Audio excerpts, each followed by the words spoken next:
What separates the rich from the poor? Is it luck, intelligence, or something else entirely?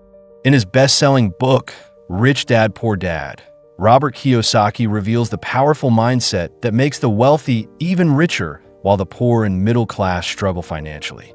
But who is Kiyosaki? Robert Kiyosaki is an entrepreneur, investor, and educator. Growing up, he had two father figures, his biological father, the poor dad, and his best friend's father, the rich dad. Their conflicting financial advice shaped his perspective on money, leading him to break free from traditional financial struggles and become a multimillionaire. His book challenges the way most people think about money, jobs, and education. Now, let's break down the book using the 80-20 rule. Instead of covering everything, we'll focus on the 20% of key lessons that deliver 80% of the book value. Lesson 1. The rich don't work for money. They make money work for them. Imagine this. You work hard, you get paid, and then the money disappears. Bills, rent, groceries gone. And then you do it all over again next month. Sound familiar? This is the cycle most people are trapped in. They work for money, but the rich, they make money work for them. Poor dad believed that the key to financial security was a good job, a steady paycheck, and working harder. But rich dad, he laughed at this idea. If you work for money, you become a slave to it. But if you learn to control money, you become free. How? Example, two friends, two different mindsets, John and Alex. They both earn $5,000 a month, but their financial choices lead to completely different futures. John, the work for money mindset, the poor dad way. John gets a raise, and what does he do? He buys a new car with a $600 monthly payment. He rents a bigger apartment because, well, he deserves it. His paycheck disappears into bills, rent, and credit card debt. Every month, he has to work harder just to keep up. If he loses his job, he's in trouble. John is a slave to money. He works for it, spends it, and starts over each month. On the other hand, Alex, the make money work for you mindset, the rich dad way. Instead of upgrading his lifestyle, Alex learns the skill set for business and investing. He buys a rental property that generates $500 a month in passive income. He invests in dividend-paying stocks that pay him every quarter. Over time, his income from assets grows, even when he doesn't work. One day, his passive income covers his expenses. Now, he can choose whether to work or not. Alex is free because his money worked for him. His assets generate income, whether he works or not. Are you controlling money? Or is money controlling you? Key takeaways from the lesson. The poor and middle class work for money, trading time for money. The rich focus on buying assets, things that generate money without their constant effort. The secret? Own businesses, real estate, stocks, anything that makes money even when you sleep. Most people spend their lives working for money. But what if you could make money work for you instead? But wait, if the key to wealth is owning assets, why do so many people struggle financially their whole lives? The answer lies in something schools never teach us: financial education. And that's what we'll uncover next. Lesson 2. Financial education is the key to wealth. Have you ever wondered? Why do some people work their whole lives and still struggle, while others seem to get richer effortlessly? Is it luck? Is it inheritance? Or is it something else? Here's the hard truth. Most people are financially struggling not because they don't work hard enough, but because they were never taught how money actually works. Think about it. Schools teach us history, science, and complex math, but do they teach us how to manage money? How to invest? How to escape the paycheck-to-paycheck trap? No, and that's exactly why so many people stay broke.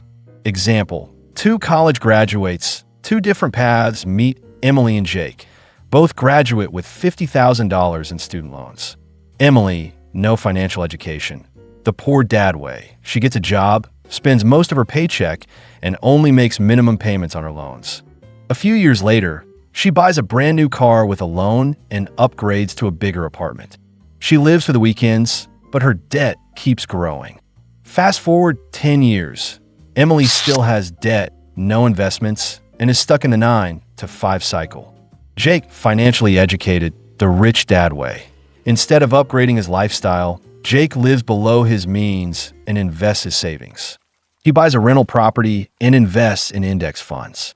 Over time, his passive income grows. His money works for him. 10 years later, he has multiple income streams and is on his way to financial freedom. The difference? Financial education. Emily was never taught how money works. She followed what everyone else did. Jake took the time to learn, and now money is his tool, not his master. Key takeaways from the lesson. If you don't learn how money works, you will always work for money. Assets equals freedom. Liabilities equals financial slavery. Learn the difference. The rich invest time learning about money, while the poor avoid it. But wait, even if you know how money works, most people are still afraid to take risks. Why? Because they fear failure. But what if I told you failure is actually the secret to success? Let's find out in the next lesson. Lesson 3, the importance of taking risks and learning from failure. What if I told you that the biggest difference between the rich and the poor isn't how much money they have, but how do they handle failure? Most people fear failure. They avoid risks because they're afraid of losing money. But here's the truth. Every successful person you admire has failed more times than they can count. Rich Dad told Kiyosaki, "The more you fail, the smarter you become." But Poor Dad, he played it safe. He believed failure was something to be ashamed of. So he avoided risks and stayed stuck in the same financial struggles for life. Example, 2 friends, 2 different mindsets. Mike and David both want to start a business. Mike, afraid of failure. The Poor Dad way. He keeps saying, "What if I lose money? What if it doesn't work?" He waits for the perfect time to start, but that time never comes. Years pass. Mike is still in the same job, dreaming about what could have been. David embraces failure, the Rich Dad way. He starts a small online business. His first attempt fails. Instead of giving up, he learns from his mistakes and tries again. Over time, he figures out what works, and his business takes off. A few years later, David is financially free because he was willing to fail and learn. The lesson? The rich see failure as feedback. The poor see failure as the end. Key takeaways from the lesson. If you never take risks, you'll never grow. Failure is not the opposite of success. It's part of the process. The rich use mistakes as stepping stones, while the poor let fear hold them back. So ask yourself, what's really stopping you? Fear or the possibility of success? But here's the thing. Even if you overcome your fear, working harder isn't enough. The rich don't just work. They build businesses and investments that make money for them. So how can you do the same? That's what we'll uncover in the next lesson. Lesson 4, the power of entrepreneurship and investing. Most people believe the only way to make money is to work for it. Get a job, work hard, get paid. But what if I told you that's the slowest and riskiest way to build wealth? The rich don't just work for money. They build businesses. They invest. They create systems that make money for them, even when they're sleeping. Rich Dad told Kiyosaki, "The poor and middle class work for money. The rich build assets that pay them forever." But Poor Dad, he believed a high-paying job was the only path to success. The result? One became financially free. The other worked until retirement, relying on a paycheck to survive. Example, 2 paths to wealth. Meet Tom and Sarah. Both earn $5,000 per month. Tom works for money, the Poor Dad way. He has a stable job and save a little each month. But his income stops the moment he stops working. He dreams of retiring rich, but with rising costs, his savings never seem enough. Sarah builds assets, the Rich Dad way. She starts a side hustle selling products online. She invests her earnings into stocks and rental properties. A few years later, her investments generate passive income, money that flows in whether she works or not. Eventually, Sarah no longer needs a job. Her assets work for her. The lesson? The rich don't trade time for money forever.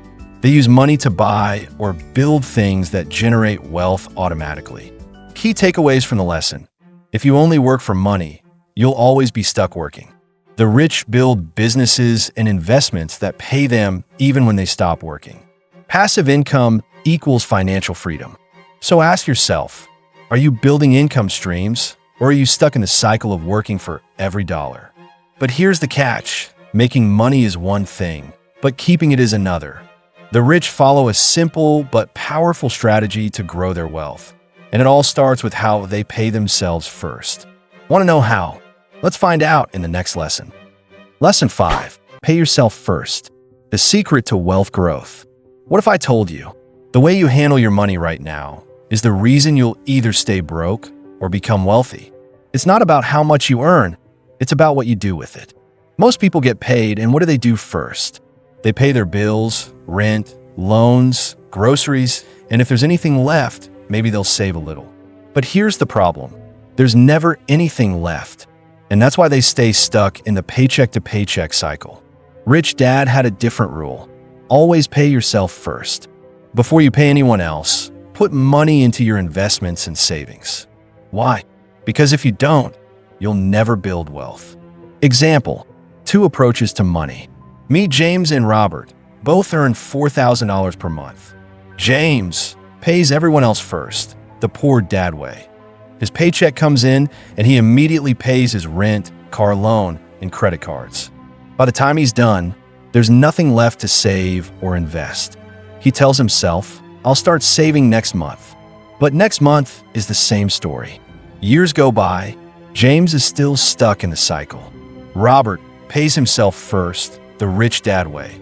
As soon as he gets paid, he automatically puts 20% into investments. He then figures out how to live on what's left.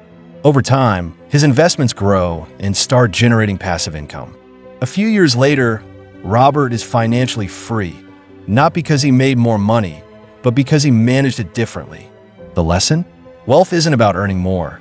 It's about keeping and growing what you earn. Key takeaways from the lesson. Always pay yourself first, before bills, before expenses.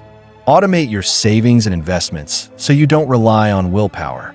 The rich prioritize building assets first. The poor prioritize spending first. So ask yourself, are you making your future richer or just surviving another month? Final lesson, assets versus liabilities, the ultimate key to wealth. Most people believe buying a house is the smartest financial decision they can make. But what if I told you, your house is not an asset? In fact, for most people, it's a liability. Sound crazy, right? Let me explain. The difference between the rich and the poor isn't how much money they make. It's what they buy with that money. The rich buy assets that generate income. The poor buy liabilities, thinking they're assets. Example, owning a house versus owning a rental property. Meet John and David. Both want financial security. John buys a big house, the poor dad way. He takes out a huge mortgage for his dream home. Every month, he pays a mortgage, property taxes, maintenance, insurance, and repairs. The house costs him money every single month. 30 years later, he pays off the house, but he never built any passive income. When he retires, he still has to pay property taxes and upkeep. His house was a liability. It took money out of his pocket. David buys a rental property, the rich dad way. Instead of buying a big house, he buys a small rental property. He rents it out, and his tenants pay the mortgage for him. After a few years, he owns the property outright, and the rent is now pure profit. He reinvests and buys more rental properties. Years later, he no longer needs a job. His assets pay for his lifestyle. His rental property was an asset. It put money into his pocket every month. The lesson? A house you live in takes money from you. It's a liability. A rental property makes you money. It's an asset. Key takeaways. Your home is not an asset unless it makes you money. The rich buy income-generating properties. The poor buy homes they struggle to afford. The goal isn't just to own property. It's to own property that pays you. So ask yourself, are you buying a liability that will keep you stuck or an asset that will set you free? Financial freedom isn't about working harder. It's about thinking smarter. This book isn't just about money. It's about mindset. It's about breaking free from the cycle of working for money and learning how to make money work for you. Final life lessons. Your job won't make you rich. Your financial decisions will. Schools teach you to work for money, but the rich learn how to build wealth. You don't have to be born rich to become rich. You just need financial education and the courage to act. Final challenge. Now, you have a choice. Will you continue living paycheck to paycheck, or will you start thinking like the rich? The journey to financial freedom starts today. What's your first step? In summary, Rich Dad, Poor Dad isn't just about making money. It's about thinking differently about money. 80% of financial success comes from applying just a few core principles. Focus on assets, embrace financial education, take calculated risks, and build passive income streams. So, will you think like the poor dad or the rich dad? The choice is yours. Please like, share, and subscribe for more book summaries.